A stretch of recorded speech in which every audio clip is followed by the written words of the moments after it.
Hello everyone, welcome to Learnpur. আমি সৌমাজি তোমাদের সাথে। আজকে ভিডিওটা খুবই ইম্পর্টেন্ট হতে চলেছে তাদের জন্য যারা তোমরা উচ্চ মাধ্যমিক পাশ করে ফেলেছো এবং খড়গপুর কলেজে অ্যাডমিশন নিতে চাইছো, তারপর বিসিএ ডিপার্টমেন্ট। তাদের জন্য এই ভিডিওটা খুব খুব খুবই ইম্পর্টেন্ট হতে চলেছে, ঠিক আছে? কারণ যাবতীয় যে ডিটেলসগুলো রয়েছে, সিট ম্যাট্রিক্স, ফি স্ট্রাকচার, এগুলো নিয়ে আলোচনা করবো, ঠিক আছে? আর তাছাড়াও যারা আরও বিশদে জানতে চাইছো, তো খড়গপুর কলেজ নিয়ে অলরেডি অনেক ভিডিও বানিয়ে রেখেছি চ্যানেলে। তো সেগুলো তোমরা ওল্ড ভিডিওস বলে অপশন থাকবে ফিল্টার করবার, সেখানে ফিল্টার করে তোমরা দেখতে পারো চাইলে, ঠিক আছে?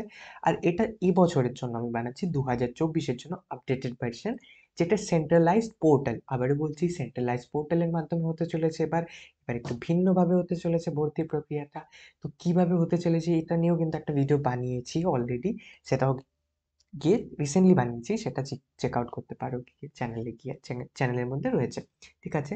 চলো দেখে নিই কি রয়েছে বিসিএ ডিপার্টমেন্টটা নিয়ে, ঠিক আছে? আর আরেকবার বলছি যে আরো কোনো ডিপার্টমেন্ট নিয়ে জানবার থাকলে প্লিজ কমেন্ট করে কমেন্ট বক্সে আমাদের জানিও, সেটার উপরে আমরা ভিডিও বানানোর চেষ্টা করবো, ঠিক আছে? চলো আর কথা না বাড়িয়ে দেখছি। তো এবার হচ্ছে আমরা খড়গপুর কলেজে অনেকগুলো শিফট রয়েছে, ঠিক আছে? খড়গপুর কলেজের একটা হচ্ছে তোমাদের day shift, evening shift, morning shift রয়েছে। আমরা খড়গপুর কলেজে মেনলি ডে শিফট নিয়ে দেখবো। ডে শিফটের মধ্যে আমরা কি দেখবো?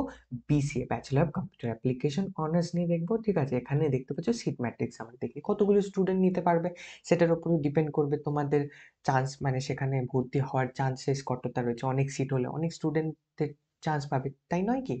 তো 80 সিট রয়েছে টোটাল। টোটাল 80 সিট রয়েছে, তার মধ্যে দেখতে পাচ্ছ ক্যাটেগরি ওয়াইজ ভাগ করা রয়েছে। 35টা রয়েছে জেনারেল ক্যাটেগরির জন্য, ইউআর মানে আনরিজার্ভ জেনারেল ক্যাটেগরি, ঠিক আছে? ওবিসি এদের জন্য 8টে রয়েছে, ওবিসি বিদের জন্য 6টে, ঠিক আছে? এবং এসসি যেটা রয়েছে তাদের জন্য রয়েছে 18টা, যেটা হচ্ছে এসটি যেটা রয়েছে তাদের ওনাদের জন্য হচ্ছে টোটাল 5টা, ঠিক আছে? তো এই ইডব্লিউএস যেটা তোমরা দেখতেই পাচ্ছ এখানে, ইডব্লিউএস এর জন্য, এই যে ইডব্লিউএস এর জন্য টোটাল 8টে রয়েছে, ঠিক আছে? তো আনরিজার্ভড জেনারেল ক্যাটাগরি, তো টোটাল হচ্ছে টোটাল কত? 80। 80 তোমার হচ্ছে সিট রয়েছে খড়গপুর কলেজে বিসি ডিপার্টমেন্টে, ঠিক আছে? আবারও বলছি, এবছরে 2024-এ যারা ভর্তি নিতে চলেছ বিসি ডিপার্টমেন্টে, তাদের টোটাল সিট সংখ্যা হচ্ছে 80। ওকে, টোটাল 80 সিট রয়েছে। এবার 80 সিটের মধ্যে এই যে ক্যাটেগরি ওয়াইজ ভাগ করে, এখানে পিডব্লিউডি দেখতে পাচ্ছ, অনেকে হয়তো বলছে এটা অনেকে ভাববে কি এটা। যারা ভাবছো সে তাদের জন্য বলছি, এটা physically handicap student, PWD category, ঠিক আছে? ফিজিক্যালি চ্যালেঞ্জ যে ক্যান্ডিডেট তাদের জন্য পিডব্লিউডি ক্যাটেগরি, তাদের জন্য পিডব্লিউডি একটা সার্টিফিকেট হয়ে থাকে ফিজিক্যালি হ্যান্ডিক্যাপ, ঠিক আছে? ফিজিক্যালি চ্যালেঞ্জড স্টুডেন্ট যেটা রয়েছে তাদের জন্য পিডব্লিউডি ক্যাটেগরি।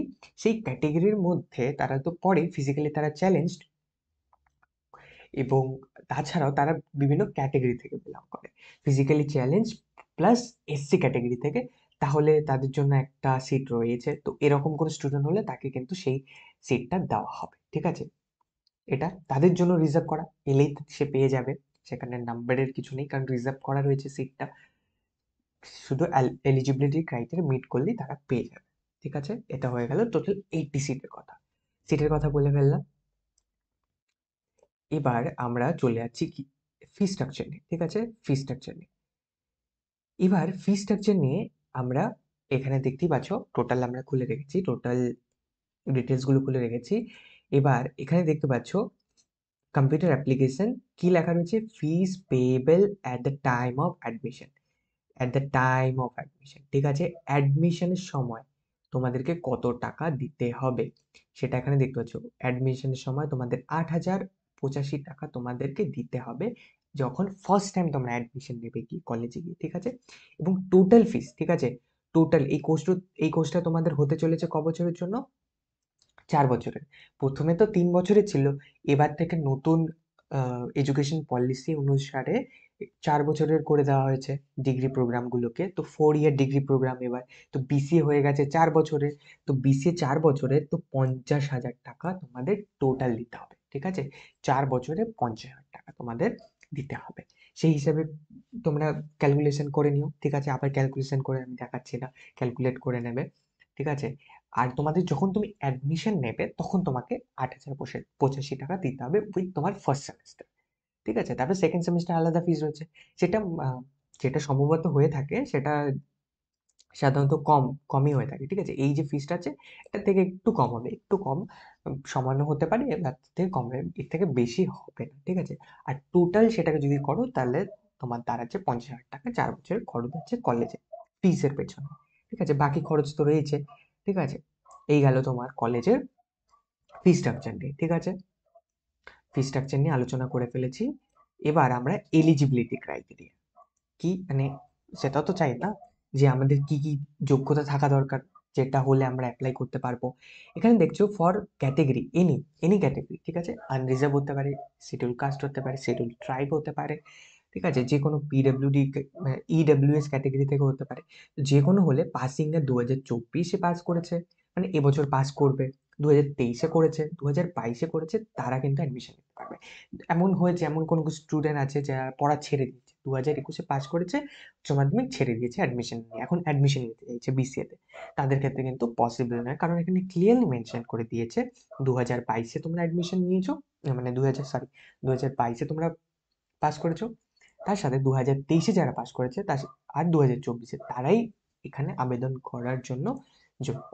ঠিক আছে, এই তো তোমার পাসিং এর, এগুলো থাকতে যে কোনো একটা পাসিং এ তোমার থাকা চাই, 2024-এ না হয় 2023-এ, না হয় 2022-এ তোমার উচ্চ মাধ্যমিক পাস করা চাই। ঠিক আছে, আর এরপরে ক্রাইটেরিয়ার মধ্যে কি, মাস্ট পাস ইন ক্লাস 10+2, মানে উচ্চ মাধ্যমিক পাস করতে হবে, অবভিয়াস সেটা তো পাস করতেই হবে, না হলে অ্যাডমিশন কি করে হবে, তো সেটাই। ঠিক আছে, তারপরে top 5 subjects excluding environmental studies and environmental education, ভালো করে এটার দিকে একটু ফোকাস করবে, মানে কি বলতে চেয়েছে এক্সক্লুডিং। ঠিক আছে, টপ 5 সাবজেক্টস, মানে তোমার সবচেয়ে যে টপ সাবজেক্ট আছে, টপ বেস 5 বলতে পারে। ঠিক আছে, তোমার বেস 5 সাবজেক্টস রয়েছে, সেগুলোর মধ্যে, ঠিক আছে, এনভায়রনমেন্টাল স্টাডিজ যদি থেকে থাকে সেটাকে বাদ দাও, এনভায়রনমেন্টাল এডুকেশন যদি থাকে সেটাকে বাদ দাও। তো এই দুটো সাবজেক্টসকে তোমার বাদ দিতে হবে তোমার টপ 5 সাবজেক্টস এর থেকে। ঠিক আছে,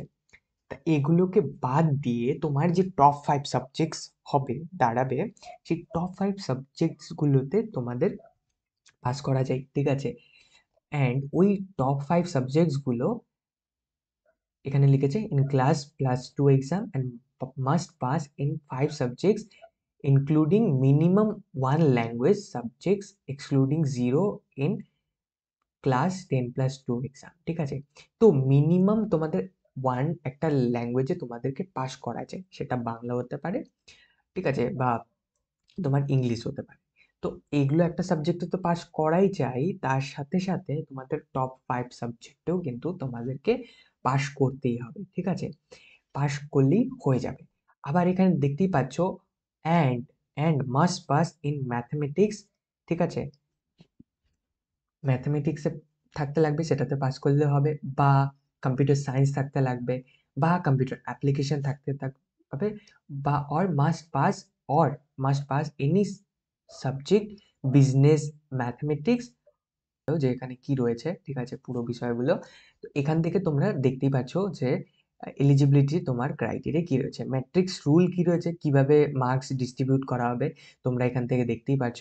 তো এনভায়রনমেন্টাল স্টাডিজ অ্যান্ড এই সমস্ত জিনিসগুলোকে বাদ দিয়ে টোটাল যে 5 সাবজেক্টস হবে সেগুলোর মার্কস, তার মধ্যে একটা বেস মার্ক প্লাস সেগুলো টপ 5 সাবজেক্টস, আর প্লাস বেস মার্কস ইন যেগুলো টপ 5 সাবজেক্টস থাকছে, তার সাথে তার মধ্যে থেকে তোমাদের যে কোনো একটা থাকতে হবে, হয়তো ম্যাথমেটিক্স থাকতে হবে, না হয় কম্পিউটার সায়েন্স, না হয় কম্পিউটার অ্যাপ্লিকেশন, তোমাদের কিন্তু থাকতে হবে মাস্ট। ঠিক আছে, সেগুলো নিয়ে কিন্তু তোমাদের ম্যাট্রিক্স তৈরি হবে, মানে নাম্বার কাউন্ট করা হবে, এবং সেই নাম্বার অনুসারে কিন্তু তোমাদের মেরিট লিস্ট তৈরি হবে। এটা মেরিট লিস্ট তৈরির ফর্মুলা এনারা দিয়ে রেখেছেন। ঠিক আছে, এখানে মেরিট লিস্ট তোমরা এখান থেকে ভালো করে চেক আউট করতে পারো, এটাকে চাইলে স্ক্রিনশট নিয়ে নিতে পারো, স্ক্রিনশট নিয়ে তোমরা কিন্তু এটা দেখতে পারো রুলটা কিভাবে লেখা রয়েছে। ঠিক আছে, আবারও বলছি, তোমাদের মেইন কি করতে হবে, যে কোনো ক্যাটাগরি থেকে হোক, তোমাদেরকে মেইনলি কি করতে হবে, তোমাদের মেইনলি কি এলিজিবিলিটি ক্রাইটেরিয়া বলা হচ্ছে, তোমাদেরকে উচ্চ মাধ্যমিক পাস করতে হবে, যেটা অবভিয়াসলি পাস করতেই হবে। তার মধ্যে এনভায়রনমেন্টাল সায়েন্স এবং এনভায়রনমেন্টাল স্টাডিজ এই দুটোকে কিন্তু বাদ দিতে হবে। এই দুটোকে বাদ দিয়ে যে টপ 5 সাবজেক্টস থাকবে সেগুলোতে পাস করা যায়। তার মধ্যে সেই টপ 5 এর মধ্যে তোমার যেকোনো একটা সাবজেক্ট থাকতেই হবে, ঠিক আছে?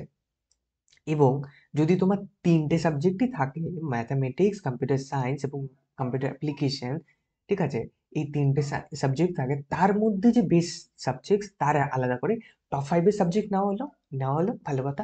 তারপরে ওখান থেকে এই যে 3টে পার্টিকুলার সাবজেক্টস রয়েছে, computer application, computer science, mathematics বা বিজনেস ম্যাথামেটিক্স, এগুলোর মধ্যে যে টপ সাবজেক্টস হবে, যেটার বেস্ট নাম্বার, সেটার নামটা অ্যাড করা হবে।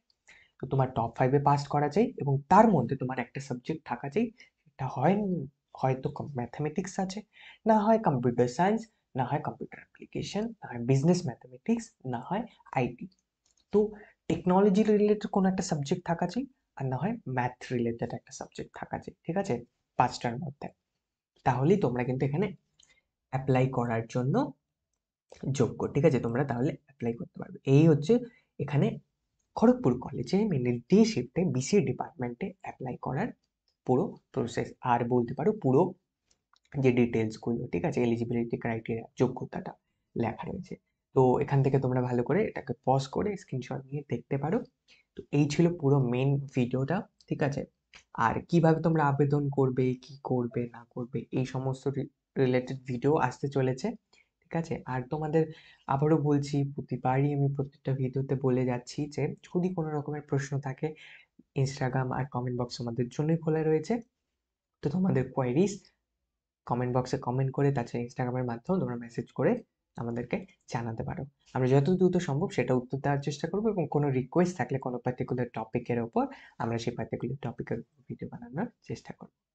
তো আজকের ভিডিওটা এখানেই শেষ করছি, পরবর্তী ভিডিও নিয়ে হাজির হবো খুব শীঘ্রই। ততক্ষণ পর্যন্ত ভালো থাকবে, সুস্থ থাকবে। অসংখ্য ধন্যবাদ, টাটা, বাই বাই।